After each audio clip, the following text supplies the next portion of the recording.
ญปีใหม่ลาวประจำปี2025เทียนประดาทานการนำผักลัดคันแขวงคันนครหลวงพระบางที่นับถือบรรดาทานแขกผู้มีเกียรติทั้งภายในและต่างประเทศประชาชนบรรดาเผ่าพ่อแม่ประชาชนสาวนครหลวงพระบางที่นับถือและฮักแพงทั้งหลาย งานประกวดนางสังขารที่นครหลวงพระบางดินแดนเมืองมรดกโลกแมนการเสริมขยายวัฒนธรรมฮีตของประเพณีอันดีงามที่เคยปฏิบัติสืบทอดกันมาเป็นเวลาโดนนานเพื่อเลือกให้ได้นางสาวงามที่จะเป็นตัวแทนให้แก่ลูกสาวทั้ง7ของพญากบิน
ที่ได้ผ่านก็ฮอบ15หนังสาวงามใจแท้กับเป็นยักษ์ได้ทั้งหมดที่ได้ผ่านแต่ว่าการคัดเลือกพวกเขาแมนได้มีการคัดไปตามขั้นนางสาวงามคนสุดท้ายที่ได้ผ่านเข้าฮอบได้แก่นางสาวงามหมายเลข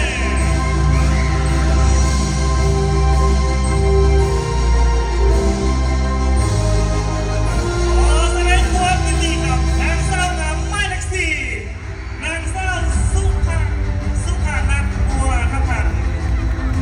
เจ้าก็ขอแสดงความยินดีกับสาวงามที่ผ่านเข้าฮอบ15 คน นั่นก็คือหมายเลข19หมายเลข21หมายเลข14หมายเลข1หมายเลข13หมายเลข5หมายเลข2หมายเลข7หมายเลข22หมายเลข10หมายเลข6หมายเลข11หมายเลข23หมายเลข12และหมายเลข4ขอแสดงความยินดีกับหมายเลข2นางสาวสุภาวรรณอินทรีย์เชียงใหม่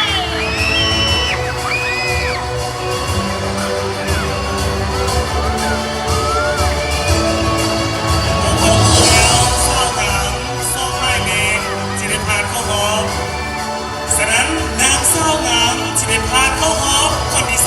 3ได้แก่นางสาวงามหมายเลข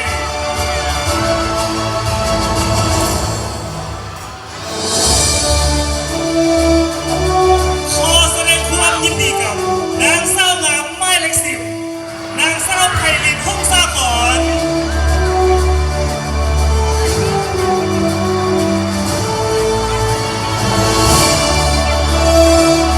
และสาวงามคนต่อไป ขอแสดงความยินดีกับสาวงามหมายเลข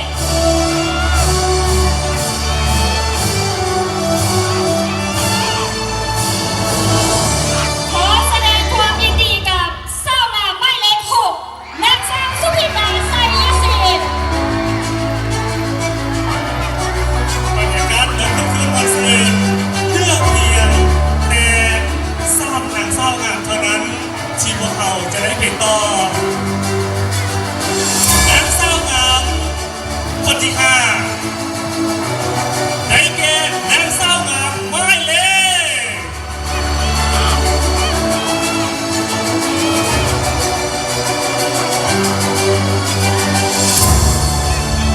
ขอแสดงความยินดีกับ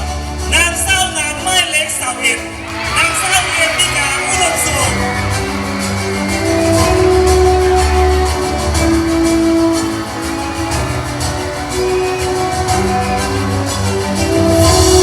และสาวงามคนต่อไป ขอแสดงความยินดีกับสาวงามหมายเลข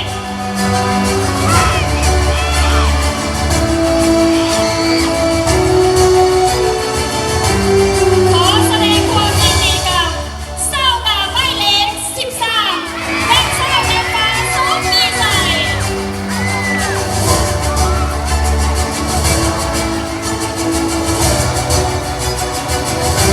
และนางสาวงามคนที่7ที่ได้เป็นตัวแทนได้แก่ลูกสาวของพญากบิลพงษ์ทั้ง7นั้นได้แก่นางสาวงามหมายเลข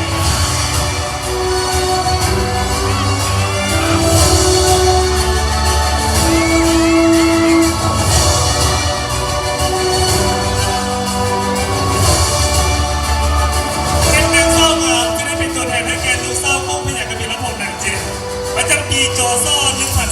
1387คอซอ2025ขอแสดงความยินดีกับนางสาวงามหมายเลข22นางสาวชินดาวันวิ่งไววัน แล้วขอแสดงความยินดีกับสาวงามที่ได้เป็นตัวแทนของลูกสาวพญากบิลพงษ์ทั้ง7นั่นก็คือสาวงามหมายเลข1หมายเลข2หมายเลข10หมายเลข6หมายเลข21หมายเลข13และหมายเลข22ซึ่งจะได้ผ่านเข้าไปสู่ห้องตอบคำถามเจ้าเนาะสำหรับคำถามของนางสาวหมายเลข1เนาะมีอยู่ว่า ถ้าให้น้องแนะนำเครื่องดนตรีที่บ่งบอกถึงเอกลักษณ์ของความเป็นลาวน้องคิดว่าแมนดนตรีประเภทใดและคำรำที่เป็นเอกลักษณ์ของลูกพระบางแมนแนวใดขออนุญาตทวนคำถามให้เต็มครั้งหนึ่งเนาะถ้าให้น้องแนะนำเครื่องดนตรีที่บ่งบอกถึงเอก น้องคิดว่าแมนดนตรีประเภทใดและคำรำที่เป็นเอกลักษณ์ของลุงพะบางแมนแนวใด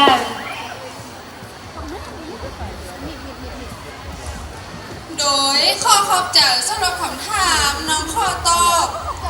เครื่องดนตรีที่เป็นเอกลักษณ์ของศาสตร์ลาวแมนแคนลาวขับลำที่เป็นเอกลักษณ์ของลุงพะบางแมนขับถุงอ่านหนังสือขับสลามสามเศร้าขับนาสะดุ้งและขับดอกดินข้อขอบใจ ขอแสดงความเข้าใจกับเศร้างามไม่เล็กหนึ่ง เจ้าเขาชื่อว่าคำตอบการโดนใจกันไปแสดงเสริมเข้าประจำที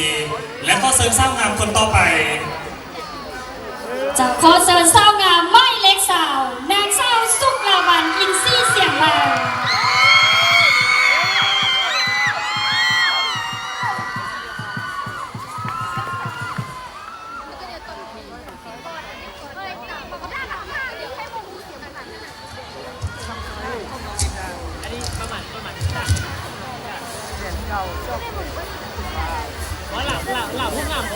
สำหรับ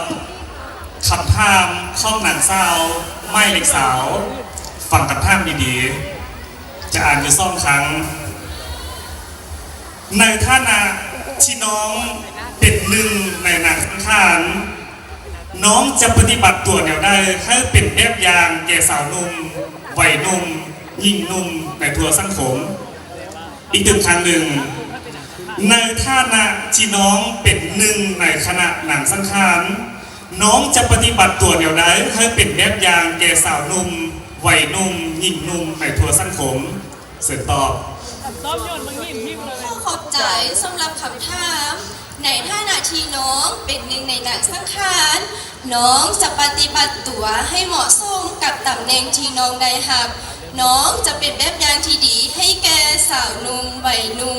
เมหญิงด้วยการเป็นคนดี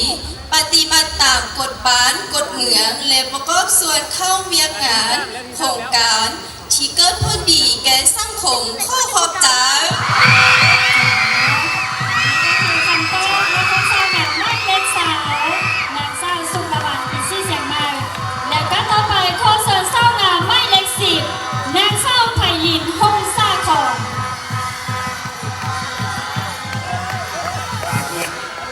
รอบแล้วน้องบรรพันธ์ก็คงที่จะคิดไว้ในใจเนาะว่านางสาวแต่ละน้องนั้นเหมาะกับตำแหน่งประเภทใดเนาะ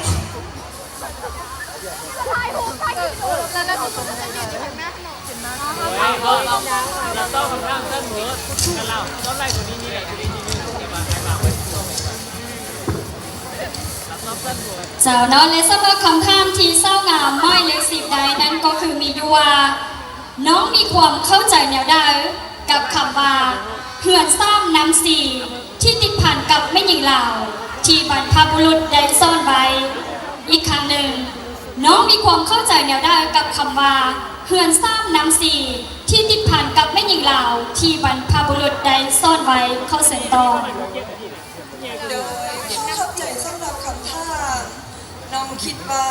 ตามคำที่บรรพบุรุษที่กล่าวเอาไว้มาเหือนซ่าหมีเหือนพ่มสำหรับพ่มทีเกาพ่มในทุกๆเสาเหือนนอน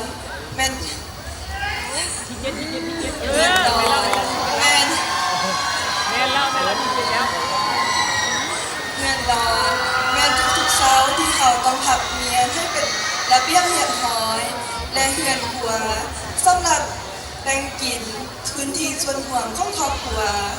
ข้อขอบใจ เท่ที่เจ็ด จ้าแล้วขอขอบใจสำหรับเศร้างามไม่เล็กสิบเนาะก็คือนางเศร้าไพลินฮงสาคอนแล้วก็ต่อไปขอเชิญเศร้างามไม่เล็กหกนางเศร้าสุพินดาใส่ยศิษย์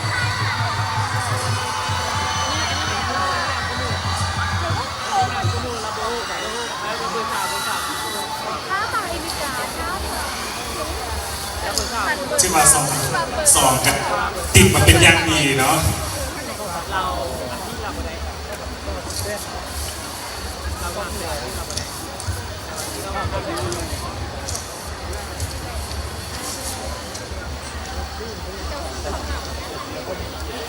คำถาม ามข้องนางเศร้างาม ผู้เข้าประกวดไม่เลขหกน้องได้คำถามมีอยู่ว่าปัญหายาเสพติดเป็นภัยต่อชีวิต เป็นพิษต่อสังคม น้องจะมีวิธีอย่างไรให้สาวหนุ่มวัยหนุ่มใช้เวลาว่างให้เกิดประโยชน์เพื่อหลีกเลี่ยงจากปัญหาดังกล่าว อีกตึกครั้งหนึ่ง ดังที่ผู้นำกันดีอยู่แล้วว่าปัญหายาเสพติดเป็นภัยต่อชีวิตเป็นพิษต่อสังคม น้องจะมีวิธีอย่างไรเพื่อปลุกระดมให้สาวหนุ่มวัยหนุ่มในการใช้เวลาว่างที่เกิดประโยชน์แก่เขาเจ้าเพื่อหลีกเลี่ยงปัญหาดังกล่าวเสริมต่อ โดยข้อขอบใจสำหรับคำถามน้องพอตอบดังที่พวกเขาฮู้กันดีอยู่แล้วว่าปัญหายาเสพติดเป็นปัญหาที่ส่งผลกระทบโดยตรงต่อกับเด็กน้อยโบแมนแต่เพียงทางด้านทางกายหรือจิตใจเท่านั้น แต่มันยังส่งผลกระทบโดยตรงในการใช้ชีวิตในครอบครัวและสังคมน้องเองคิดว่าเรื่องนี้เราต้องใช้หลายมุมมองด้วยกันโดยเริ่มจากตัวบุคคลเองโรงเรียนครอบครัวรวมไปถึงรัฐบาลอีกด้วยเนาะสำหรับคำถามของเศร้างามไม่เล็กสาวเอ็ดมีอยู่ว่าให้น้องเว้าเกี่ยวกับคำควันขององค์การจัดตั้งมหาชนแม่หญิงสาวหนุ่มและกรรมบาลแม่นแนวได้และสำหรับแม่หญิงมีย่างแดขอถอนคำถามนิดนึงครั้งหนึ่งให้น้องเว้าเกี่ยวกับคำควันขององค์การจัดตั้งมหาชนแม่หญิงสาวนุ่มและกรรมบาลแม่นแนวได้และสำหรับแม่หญิงแม่นมีย่างแดขอเสริมต่อโดยข้อขอบใจสำหรับคำถามเหียนคณะกรรมการน้องข้อตอบเนื้อไหนข้อแข่งขันขององค์การจัดตั้งมหาชนประกอบมีคือแม่หญิงซ้ำดีสาวนุ่มซีบุกและกรรมบาล5เป็นเจ้าแม่หญิงซ้ำดีประกอบมีคือพลเมืองดีพัฒนาดีและสร้างครอบครัวดีข้อขอบใจนี่ก็คือคำตอบของเศร้างามไม่เล็กสาวเอกและเศร้าเอกวิกาอุดมสุขและต่อไปขอเชิญเศร้างามไม่เล็ก13นางเศร้านำฟ้าโซมีใส่ที่ว่าธรรมดาเนาะเกี่ยวกับไปพิมพ์ปฏิภาณของน้องๆบางเรื่องพวกเขาเป็นอีกคนพวกเขาอย่างขึ้นบนถังเนาะมาน้องๆจะออกมาคำตอบแบบดีคือขนาดดีเลย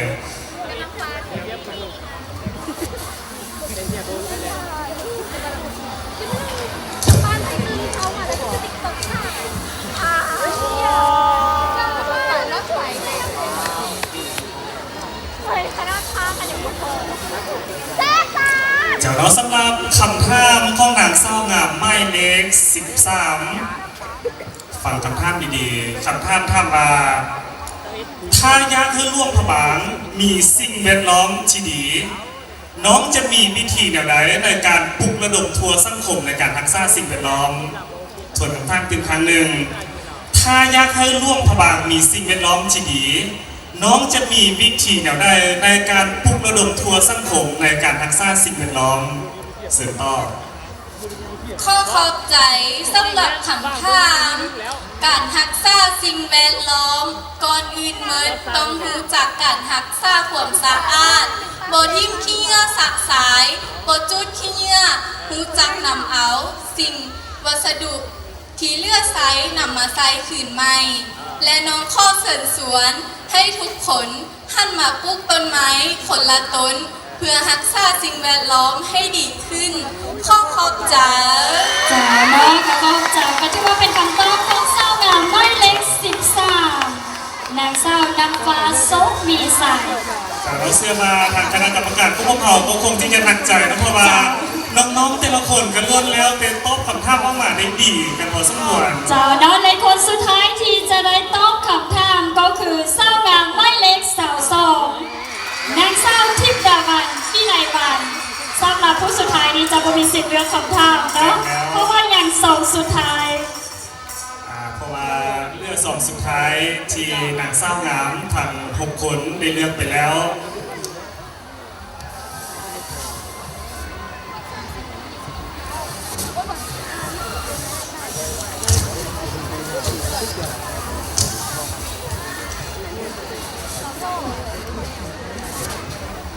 เจ้าน้องเลนสำหรับคำถามที่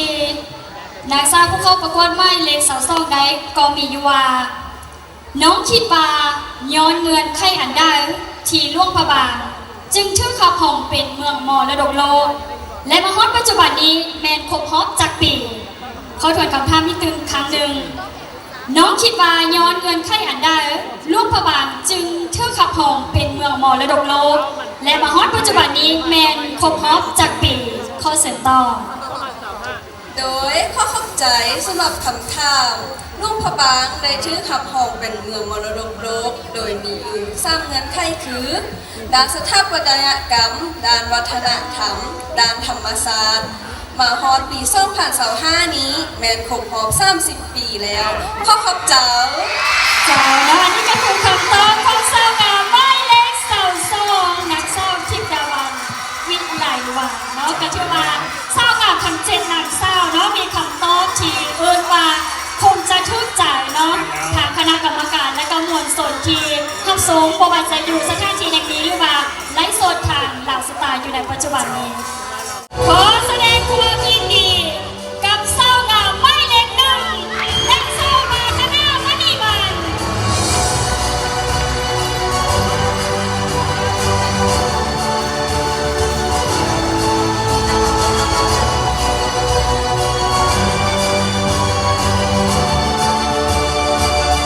สำหรับนางสาวงาม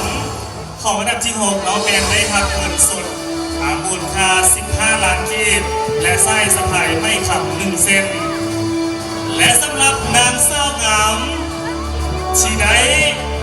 ของอันดับที่5ได้แก่นางสาวงามหมายเลข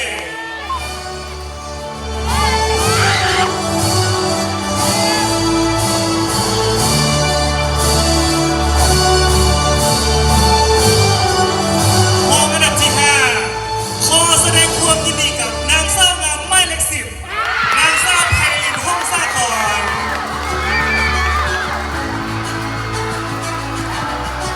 สำหรับของอันดับที่5เป็นได้รับเงินสดมูลค่า16 ล้านกีบพร้อมตัวเอกไส้สะพายไม่ขับ1 เซน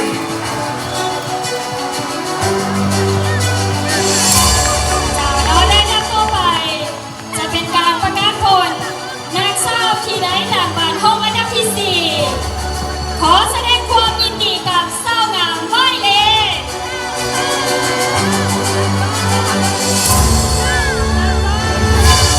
ขอแสดงความยินดีกับ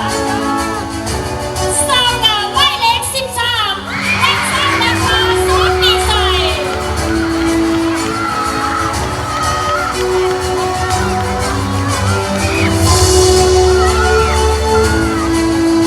เชื่อมาได้ทับคู่แล้วของอันดับ6ของอันดับ5และของอันดับ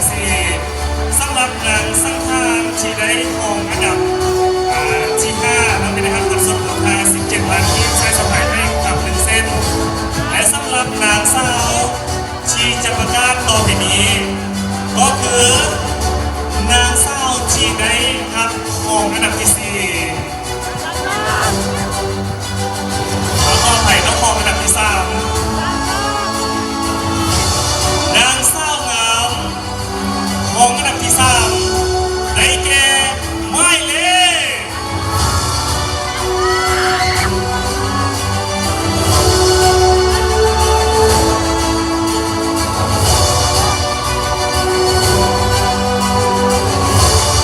ขอแสดงความยินดีกับ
ขึ้นไปสู่หน้าเวที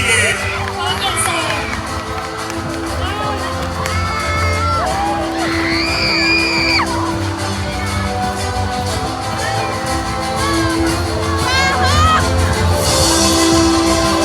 และในตอนนี้ไล่ทานก็คงจะลุ้นไปนำกันเนาะว่า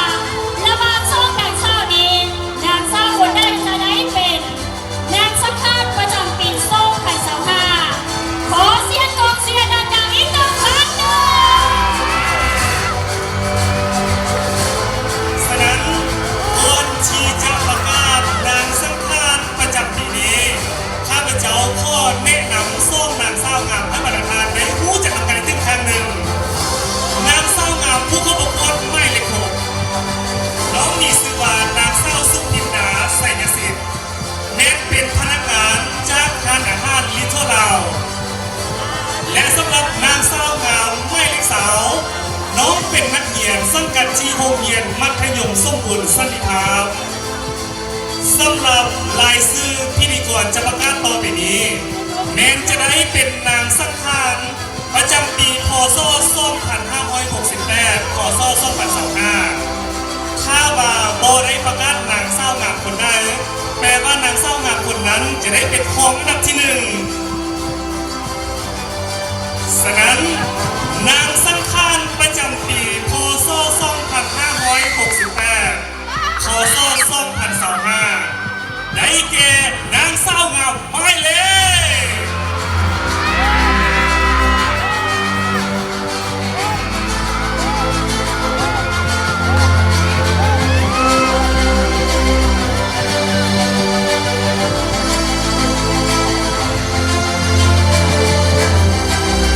ขอแสดงความยินดีกับ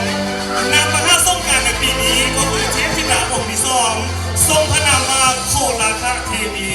เมียจะได้ขี่เสื้อโครงเป็นพาหนะในดินแดนแห่งเมืองมรดกโลกครบรอบ30 ปีนางสังฆาตประจำปีนี้ได้แก่นางเศร้างามหมายเลข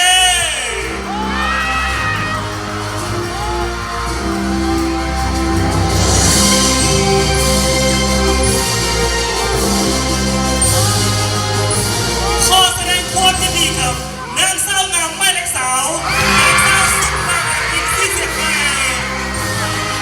เอกขอแสดงความยินดีกับเศร้างามหมายเลข 6ที่ได้เป็นรองอันดับหนึ่งนางสาวสุพินดาไสยสิทธิ์ อาสนะเข้าเสริมส้มน้องนางน้องเกาขึ้นสู่เทิงเวทีเพื่อที่จะได้รับรางวัลจากประธานจัดงานบุญเรียงตามลำดับเลยเนาะอันดับที่1เป็นอยู่เมืองขั้วเนาะอันดับที่1อยู่เมืองขั้วอันดับที่2เป็นพันกันไปเอาเข้าเสริมเลยน้ำตายังคงภาคภูมิใจอาสนะเข้าเย็นเซินนางสังฆานปี2024ขึ้นส่วมเลิงเคืองให้เกณฑ์นางสังฆานคนต่อไป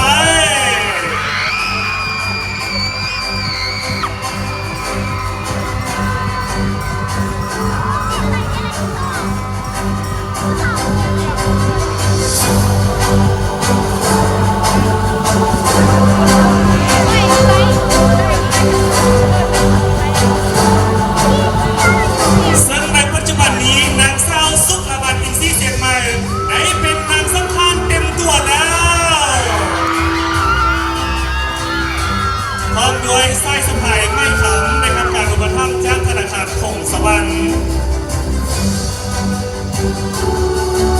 ขอแสดงความยินดีกับเศร้างามหมายเลข 3นางสาวสุดาวันอินทรีย์เสียงใหม่ซึ่งได้เป็นนางสังฆาตประจำปีนี้นางมหาสงกรานต์แม่เทพธิดาวงศ์ที่สองทรงพระนามว่าโคราคเทวีทรงประดับไปด้วยดอกกังทองละครไปด้วยแก้วมุกดาหารมือขวาถือพระข้างมือซ้ายถือไม้เท้าเสด็จนอนมาทั้งล่างของเสื้อโครงเป็นพาหนะ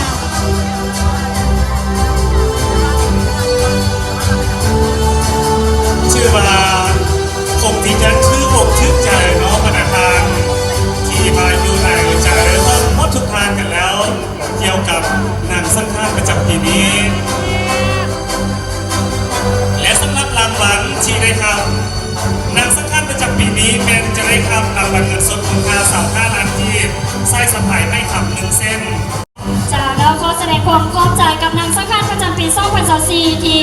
ขึ้นมามอบเลิงเทิงพร้อมด้วยไส้สะพายเนาะ บต่อไปขอช่วยเป็นเกียรติเยียนเซินท่านบุญเรื่องมณีวงศ์ของเจ้าแขวงลูกพระบางประธานจัดงานบุญปีมะลาวหาเกียรติขึ้นมอบรางวัลให้กับนางสังขารประจำปี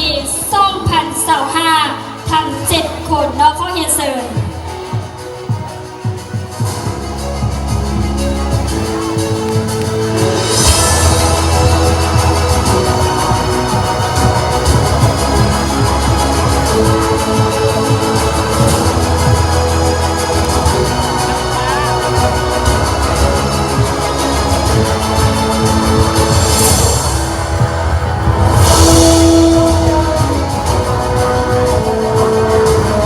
ข้อเสนอบรรดานักเศร้าเนาะยังช่วยลั่งไหนตื่นเนาะเพื่อให้มีสถานที่ในการมอบรางวัลค่อยลั่งคนละ5 เก่าเนาะ